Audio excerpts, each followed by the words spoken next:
Hello, ladies and gentlemen. Today, we are going to discuss the similarities between Nguni language in South Africa and the Chichewa language in Malawi.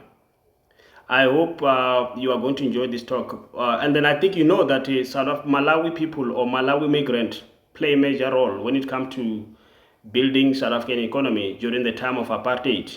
As you know that the former president of Malawi, Kamuzu Banda, who was in the office from 6 July 1966 to 21 May 1994, was allies or was working with the apartheid government and also had a tie with the diplomatic tie with apartheid South Africa and Israel. Kamuzu Banda also maintained cordial relationship with the United Kingdom, which was a colonial master during those times. Actually, as you know, that United Kingdom has a relationship with South Africa. It's the one that colonized South Africa. Therefore, Malawi was also under the British colonialism. So therefore, Kamuzu Banda was working with the British and the South Africans. Now, that's not the main focus of today. The focus of today is the relationship between Ngunis or similarity between Nguni language in South Africa and Chichewa. Chichewa language is the same language that was spoken by the president of Kamuzu Banda. So Kamuzu Banda worked with South African government, supplied them with laborers to work in the health sectors, work in the mining, especially in mining. This migrant worker from Malawi integrated in our community today. We live with them. Majority of the black South Africans, many South Africans are related to people from Malawi, and those who live in the neighboring country like Zimbabwe and Botswana are also related to people from Malawi. Because if you go to Zimbabwe, for example, if you go to Botswana, you find somebody's name is Piri. You know, inside most of the people, the Piri and others, they are actually related to those people. And then we all know that Malawi migrant workers during the time of Kamuzu Banda were actually offered to British colonies to work as a migrant worker, you know.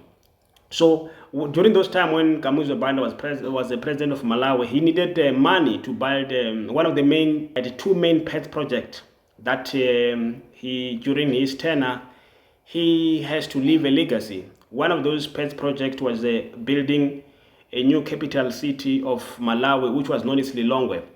I think you know that Lilongwe, which is the capital city of Malawi, was built by apartheid government. So apartheid government also involved in the government of Malawi. There were some ministries within Malawi government that were actually administered by apartheid government from South Africa. So basically Malawi also, but it was in the partnership. Another pet project that was which was constructed during the tenure of Kamuzu Banda was railway transport.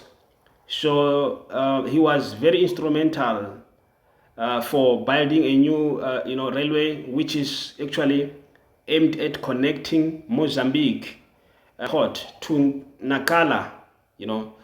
So that's another two main project that Kamuzu Banda wanted to actually accomplish. Basically, he did.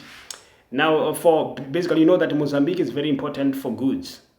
You know, when goods come from the outside, it's much easier to transport them from the Mozambique to Malawi. So the railway that was connected during his tenure was meant to actually to transport goods from coast to Malawi. Now, Kamuzu Banda, as the president of Malawi, had a very good relationship with the government of South Africa. And then, so South African government, the reason why South African government had relationship with Kamuzu Banda, it's simple the fact that in Malawi, people in Malawi had cultural similarities with South African languages. For example, Nguni languages, as I said earlier on. So there's a striking similarity between Nguni languages and Malawi. I'll show you. In Malawi, before I go on, I forgot to say hello. Hello in Malawi is morning. Ndili bianjo kaino. Somebody's called Zinko Mumbiri. You know, So Malawi relationship, it didn't date from the apartheid. Even missionaries, remember missionaries, they sent, during the time of David Livingstone, the Xhosa missionary was sent to Livingstone in Malawi to work there. So basically Malawi had relationship with Nguni languages. So that's why in South Africa it's not easy to dictate them. Some of the examples that are linguistic similarities between Nguni language in South Africa with Malawi languages is known as Chichewa is the following. In Chichewa, the water is called manzi, which is the same as Zulu's. Amanzi. Meat is called nyama. It's the same as Nguni language in South Africa. Chicken is called inkunku, which is the same similar to Nguni in language. If you say you want ndifuna, is the same as our Nguni languages. Yesterday, IsiZulu, is the same, similar to Nguni languages. Elephant is Ndlovu, which is related to Nguni languages. Hippo is called Mvugu, which is similar, related to Nguni languages. And the person is Umuntu, which is Muntu, which is related to Nguni languages. Kuja is the same as Nguni languages. The oil is amafuta, which is related. Blood is igazi, it's Nguni languages. In the middle is pakati, as well as similar in that language.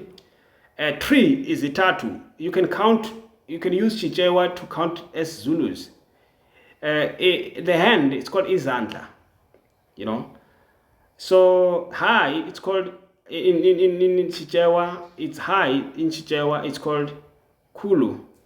It's like a kulu, it's like an earth, like down is called panthi. Earth is called panthi, which is the same as Zulus. Muntu is mutu. Ours is our land. It's like in Chichewa, it's actually yetu. Panthi, it's under, as similar to Nguni languages. So the point I'm trying to make here in the nutshell is that there is striking similarities between Chichewa languages and Nguni languages of South Africa. So you guys, your brothers, we need to collaborate. Thank you.